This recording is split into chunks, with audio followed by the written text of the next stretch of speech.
Here we go. Kaltim Voice. Halo nice people seluruh Kalimantan Timur. Selamat jumpa kembali bersama saya Metalianda Az-Zahra. Hari ini sangat spesial sekali berada di Kabupaten Mahakam Ulu karena kita sudah bersama dengan Bapak Bupati ya, periode 2016-2025. Bapak Dr. Bonifasius Belawan G. SHM. Selamat sehat, selamat sejahtera Bapak. Terima kasih sudah berkenan menerima Kaltim Voice di rumah Bapak yang betul-betul penuh dengan kearifan lokal ini, Pak. Ya, selamat pagi dan salam sejahtera untuk kita semua. Assalamualaikum warahmatullahi wabarakatuh. Ya, saya Bonifasius tadi sudah dijelaskan oleh Eta, Mbak Eta, ya saya adalah mantan Bupati pertama Mahakam Ulu, 2 periode, sekarang sudah pensiun. Ya, salam jumpa, salam sehat dan semangat selalu untuk kita semua. Semangat selalu untuk kita semua ya.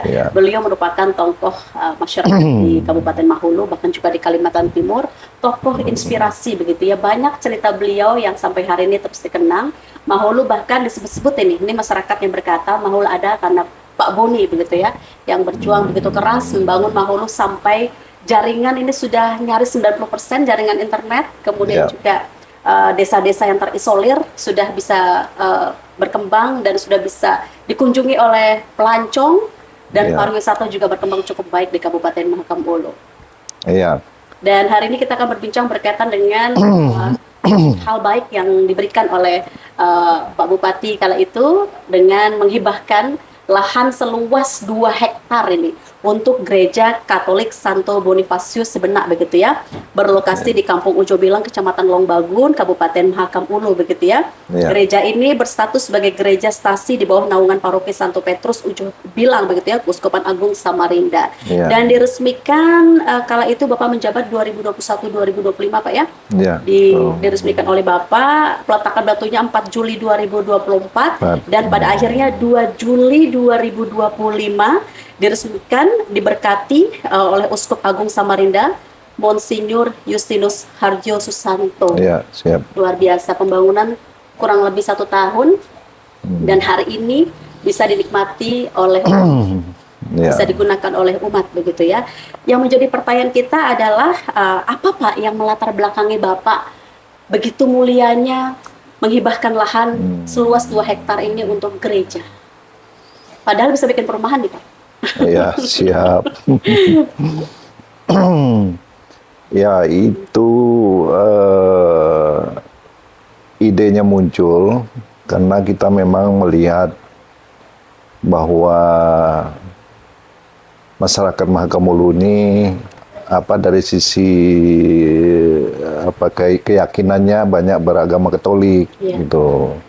Nah, sementara dari filosofi pembangunan itu, agama ini kalau kita kelola baik umatnya, ya, itu akan mensupport pembangunan juga gitu, akan membantu mempercepat pembangunan di Kabupaten Mahakam Ulu.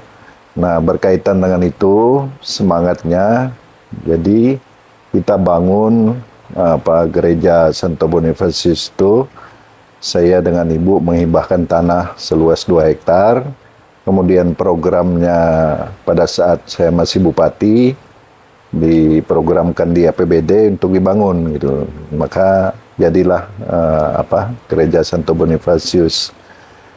Semangat kita adalah bahwa masyarakat Mahakam Ulu itu terutama yang di kawasan kabupaten, ibu kota kabupaten ini, dengan adanya gereja itu mereka bisa mengamalkan Pancasila yang ke-1 itu, ketuhanan yang Maha Esa, dengan rajin beribadah, menjalani ajaran agamanya, sehingga nanti outputnya kita berharap mereka menjadi orang yang imannya bagus, kemudian kalau mereka mengikuti ajaran agamanya, tentu profil orangnya juga menjadi bagus.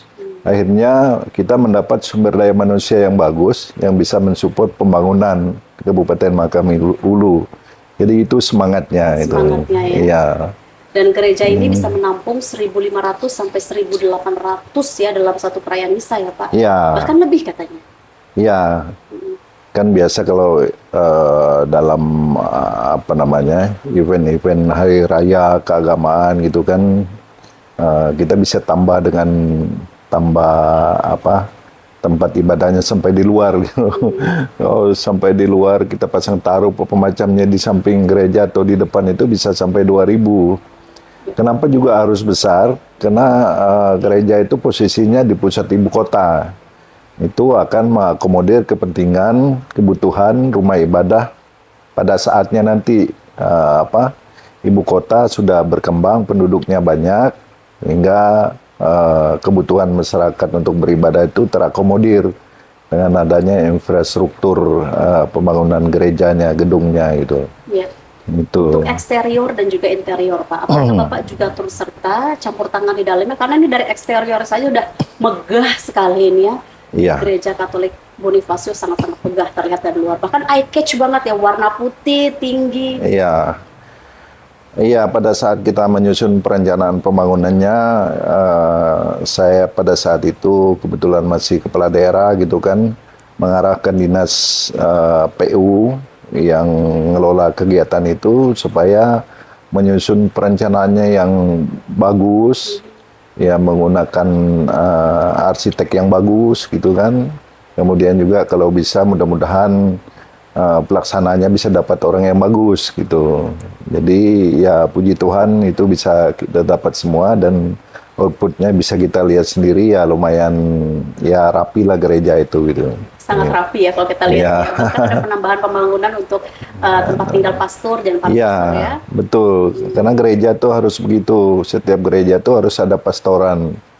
Kalau di Katolik namanya pastoran, kalau di Kristen tuh pastori namanya. Ya, jadi itu tempat tinggal orang yang ngelola gereja itu gitu.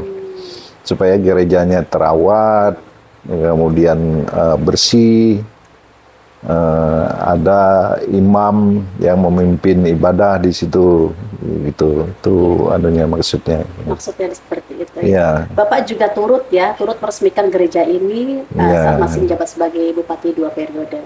Apakah ada momen yang sampai saat ini Bapak masih ingat ketika peresmian tersebut? Apakah ada suara masyarakat yang berterima kasih atau seperti apa Pak yang Bapak ingat saat peresmian tersebut?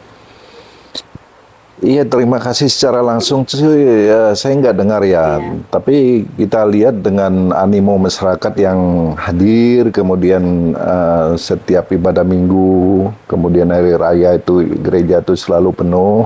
Berarti mereka suka gitu ya, dengan keberadaan gereja itu. Nah, itulah yang menjadi harapan kita kan. Mudah-mudahan bisa tercapailah tujuan dari pembangunan gereja itu, membangun sumber daya manusia yang berakhlak, bermoral, beriman, dan sebagainya untuk mensupport pembangunan dan kemajuan Mahulu ke depan. Dan luar biasanya Ibu mendukung penuh pembangunan gereja ini karena 2 hektar ini merupakan lahan yang sebesar gitu Pak ya. Iya. Ya betulan. Suami istri ini punya kepribadian mulia gitu ya. Iya. Sikap mulia. Karena kita tahu bahwa dengan kita menghibahkan itu berarti kita beribadah juga gitu. Itu merupakan amal ibadah kami sekeluarga lah untuk menyumbang tempat pembangunan rumah ibadah yang mudah-mudahan disukai oleh umat gitu kan, sehingga itu mengakomodir kepentingan mereka beribadah. Ya. Kalau Bapak beribadah di sana Pak? Ketika di Lombagun, di Sebenak? Sementara ini rumah kontrakan ini dekat dengan gereja gitu kan. Jadi masih sering jadi, ya Pak ya? Iya, kalau ada ritual ibadah di situ ya kita hadir selama kita sehat gitu. Dan lucunya nice people, Pak Bupati, Pak Bupati, dulu Dr. Bonifasius ini membangun gereja Katolik dengan luas 2 hektar, membangun banyak hal di Mahulu, tapi Bapak nggak punya rumah ini. Iya. Di Mahulu. Itulah. Ini gimana nih Pak pertimbangannya Pak? Ya, Padahal kan biasanya kalau kepala daerah tuh rumah dia yang paling besar dulu deh ya. Iya. Tempat ibadah belakangan gitu. itu dia punya rezeki itu. Kalau saya kan tidak ada rezekinya, hanya Bapak soalnya bagi rezeki kita nah terus. makan gaji aja kemarin dengan basis gaji 2.800.000 gitu kan, tambah tunjangan sedikit, ya bisalah dapat 9-10 juta, tapi kami 2 dapur gitu kan, banyak kebutuhan, ya ndak bisa nabung untuk bikin rumah. Jadi sekarang bisa ngontrak aja. Ya. Tapi anak-anak gimana Pak? Anak-anak itu ketika bilang Bapak mau bikin gereja, anak-anak seperti apa? Apalagi salah satu anak Bapak menjadi bupati saat ini begitu Pak ya? Ya, kalau anak-anak ya puji Tuhan, alhamdulillah ya mereka nunut aja dengan orang tuanya. Mereka berpikir itu baik gitu. Iya.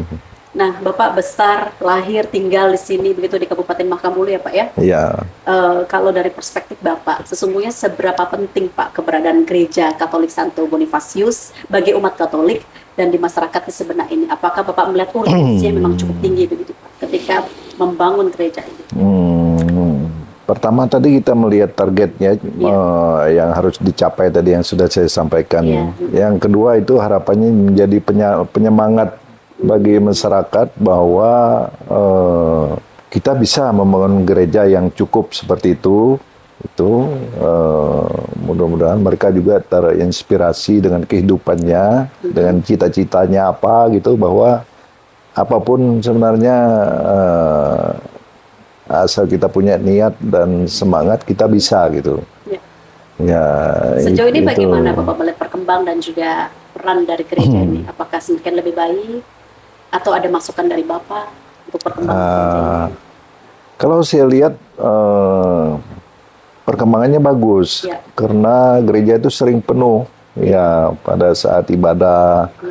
Artinya apa yang disampaikan pesan-pesan oleh imam atau pastor di sana kan yang baik-baik itu kan bisa mereka tangkap gitu dan menjadi pedoman hidup mereka, baik di dalam keluarga, bermasyarakat ataupun di lingkungan pekerjaannya, sehingga tatanan budaya masyarakat Makamulu yang lebih bagus dan berbudaya itu bisa tercapai. Orang-orangnya juga kita harap imannya baik, suka bertakwa kepada Tuhan yang Maha Kuasa, sehingga mereka dapat juga mendukung program-program yang dibuat oleh pemerintah untuk membangun Makamulu. Amin, amin Ya. ya. Karena ketika sudah bernilai agamis begitu ya, Ya. semuanya bisa berjalan dengan lebih baik karena takut Tuhan. Iya, itu dia. Dan selanjutnya akan takut dengan kesalahan-kesalahan. Harapan kita meminimal sisi negatif dari masyarakat Makamulu gitu.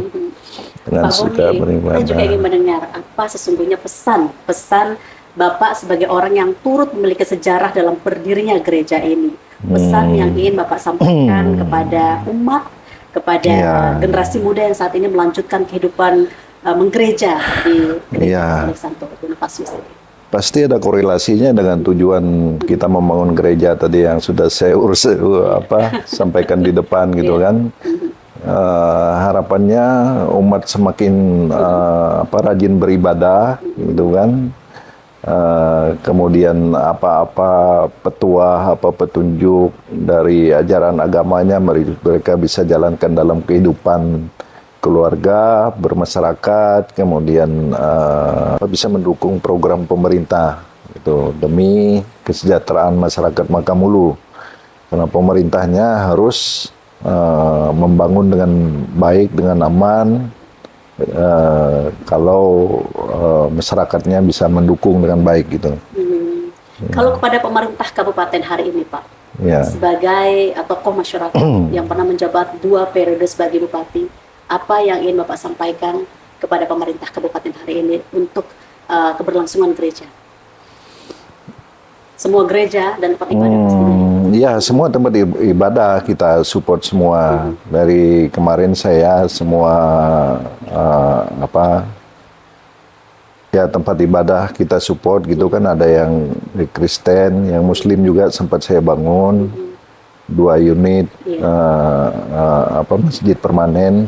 Kenapa? Kalau kita lihat jumlahnya memang sedikit sesuai dengan jumlah umatnya juga Iya. gitu kan. Itu kita, dan ke depan masih ada perencanaan mau akan membangun atau merenovasi masjid yang diusulkan oleh masyarakat gitu. Jadi harapan saya pertama juga pegawai-pegawai pemerintah, pejabat-pejabatnya rajin beribadah juga supaya mereka bisa berkelakuan baik juga Betul, gitu. takut Tuhan, jadi takut Takut segalanya, Tuhan, ya jangan korupsi gitu kan. Nah, itu tujuannya. Jadi ya mereka juga sebagai pimpinan gitu kan bisa didengar petuah arahannya, terutama untuk staf-stafnya bisa mengarahkan stafnya itu rajin beribadah, agama apa gitu kan, agama apa aja ya kita minta sering-sering lah kunjungan tempat pejabat-pejabatnya bisa menganjurkan pegawainya supaya taat beribadah gitu. Jadi itu tadi tuh kalau sudah rajin beribadah berarti takut dengan Tuhan. Kemudian juga kalau dia berbuat baik, membangun dengan baik, itu kan dia tahu juga bahwa dia mendapat berkat atau rahmat amal ibadah dari amal ibadahnya gitu. Baik, Pak Boni terima kasih telah berbincang di Kaltim Voice, dan kita harapkan apa yang menjadi pesan Bapak tentu bisa menjadi penyemangat ya, penyemangat bagi semua pihak dan bisa tentu saja diikuti oleh ASN begitu ya, atau aparatur sipil negara, OPD-OPD yang ada di Kabupaten Mahakam Ulu. Terima kasih Dr. Bonifasius Belawangge, terima kasih Pak telah berbincang di Kaltim Voice. Nice people, demikian perbincangan kami bersama Dr. Bonifasius Belawangge, SHME. Beliau merupakan tokoh inspirasi Kabupaten Mahakam Ulu dan pastinya Kalimantan Timur, dan pernah menjadi bupati 2016-2025 ya. Saya Metalian Al-Zahra. Sampai jumpa.